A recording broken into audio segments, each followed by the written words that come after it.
Here is the next example. In this example, we have a Zener diode.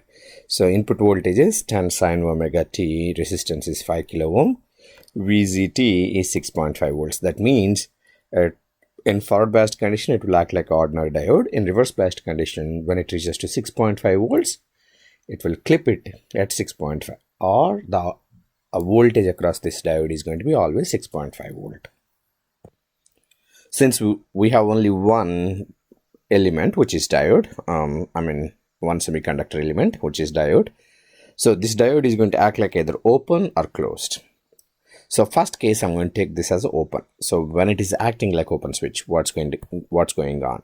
When it is acting like open switch, my V naught equal to V input, since there is no current passing through it, I equal to 0.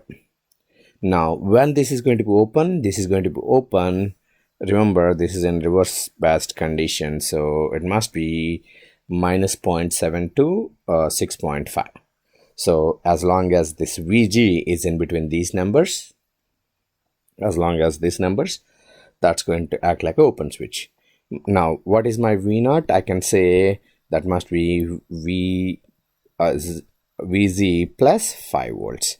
V naught equal to VZ plus 5 volts, VZ equal to V naught minus 5.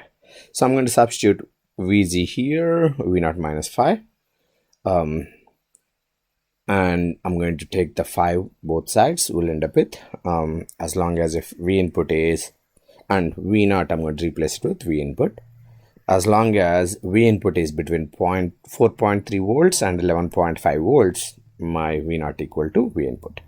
So here, if I draw the sinusoidal waveform, so basically this is in reverse biased condition. So from 6.5 to 0.7 during this period, this is going to act like an open switch during this period.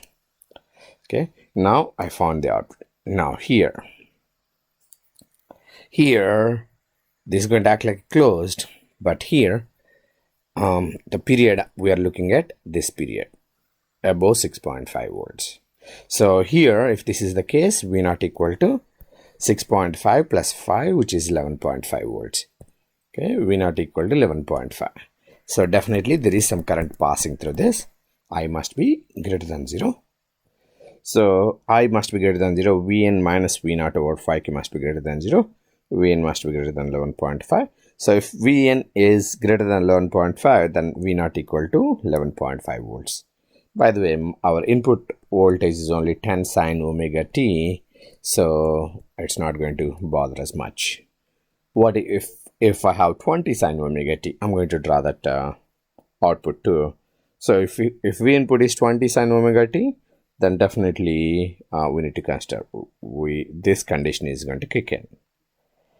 Now this is acting like a forward biased diode. So if it is forward biased condition, that means the current is passing through in this direction. Remember, this Zener diode is connected like this. So current always can go in this direction as long as it's above 0.7 volt. And in reverse biased condition, it will go current only when there is at least 6.5 volt drop across that Zener diode. So the current is going to go up.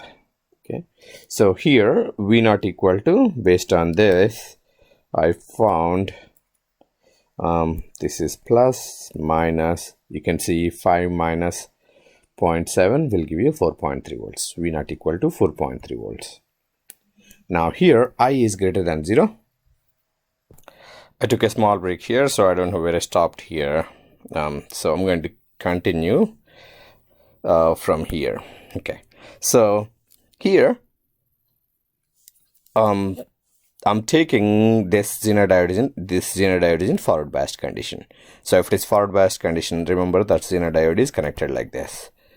So current can go in this direction.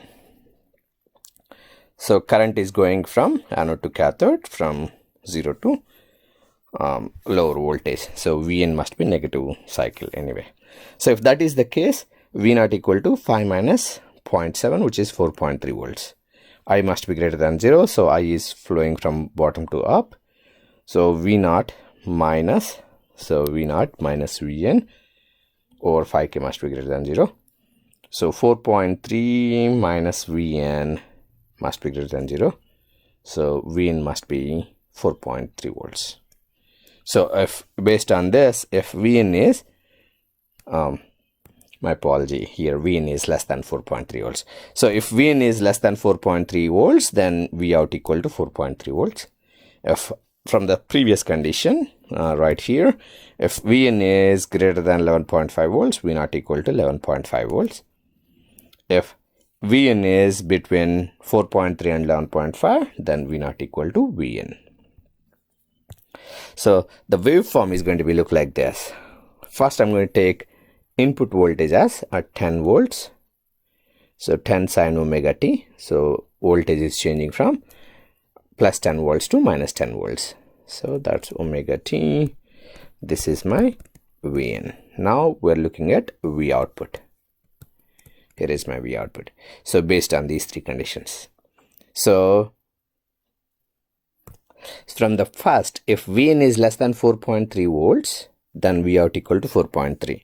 So 4.3 is going to be somewhere there. That is my 4.3. That's positive 10, that's minus 10. Okay. And then that's 4.3. Here is 0. Always draw this dotted line so you can see where your output is. Okay. So from the first case, I can clearly see my output is 4.3, and then it's going to follow the input. And below 4.3, it's going to be something like this. So this is how the output is going to be. Here, that voltage is 4.3. This voltage must be 10 volts. Okay, so this red line, or I'm going to make it as white. This is how the output is going to be look like. Now, what if my input voltage is 20 volts instead of 10 sine omega t? So if that is the case, my output is going to be, from the third case, you can see here, if Vn is greater than 11.5, Vout equal to 11.5. So it's going to be clipped at 11.5. So it's going to be something like this. So it's going to start at 4.3, go reach up to 11.3, and it's going to be clipped there. So this is how the waveforms are going to be look like.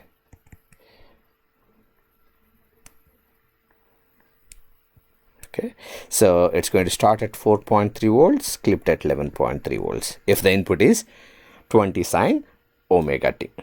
Okay, that's it. I'm going to stop this video here. I hope you understand how to solve the clipper circuit by using the Zener diode. If possible, I might make a couple of more videos. Thank you.